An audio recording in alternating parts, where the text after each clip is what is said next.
Va nihoyat biz yana ishga qaytdik. 2026-yil hisobida qolib ketgan ishimiz 3-yanvardan boshlandi va bu yilning hisobida qolib ketgan birinchi ishim o'tgan yili chala qolib ketgan oxirgi ishimdan boshlandi. 3 kunlik hordiq mobaynida mana shu ishni tugatish haqida o'yladim. Bu ishim men o'ylaganchalik qiyin bo'lmadi. Ishni boshlaganimdan so'ng taxminan yarim soat o'tib ishimni tugatdim. O'zi shunday bo'lishi ham kerak edi. Chunki o'tgan yilning hisobidagi oxirgi ish kunimda hozir shtukaturka qilayotgan joyimni mayaklarni qo'yib ketgan edim. Bugungi ishlarim juda ham samarali bo'lgani sababli kun bo'yi kayfiyatim a'lo darajada bo'ldi. Menimcha bu vaziyat hammada bir xil bo'lsa kerak. Ishimiz oldinga qarab ketaversa, yangi etaplarni tezroq boshlaymiz. Yangi etaplar tugasa, boshqa ishga navbat tezroq keladi. Endi esa keyingi etapni boshlasak ham bo'laveradi. Bu etapda atkosimizning tepa qismlari uchun gipsokartondan mayak yasab olamiz. Bunaqa metoddan faqat men foydalansam kerak deb o'ylayman. Chunki derazalarning ichki burchaklari uchun gipsokartondan yasalgan mayaklarni boshqa ustalarning ishlarida ko'rmaganman. Lentalarimizni kesib olgandan so'ng lazerni urvenni kerakli balandlikda qo'yib olamiz. Lazerni urven bizga qayerni shtukaturka qilish kerak va qayerga gipsokartondan mayak qo'yish kerak ko'rsatib turadi. Ichki burchaklarni to'g'irlayotganimizda agar o'lcham 15 mm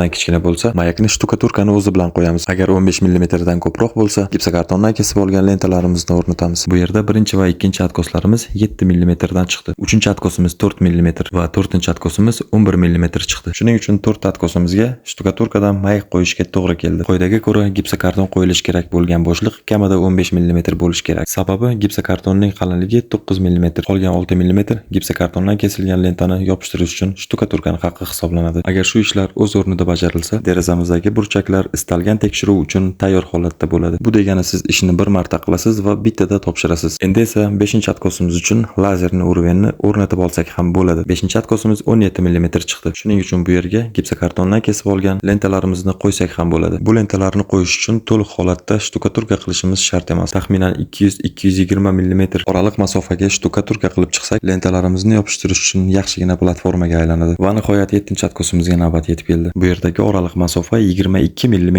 ekan. Bu esa kesilgan lentalarimizni yopishtirish uchun ideal masofa hisoblanadi. 8-atkosda esa 25 mm chiqdi. Ha, aytgancha, agar oraliq masofa qancha katta bo'lsa, ichki va tashqi burchakning o'rtasini shtukaturka qilish yana ham osonlashadi. Chunki shtukaturka qancha qalin bo'lsa, pravila yordamida tekislayotganingizda atkosingiz shuncha silliq chiqadi. Agar siz ham shunaqa ishlarni tushunsangiz yoki qandaydir boshqacha usullarni bilsangiz, kommentariyada o'z fikr va mulohazalaringizni yozib qoldiring.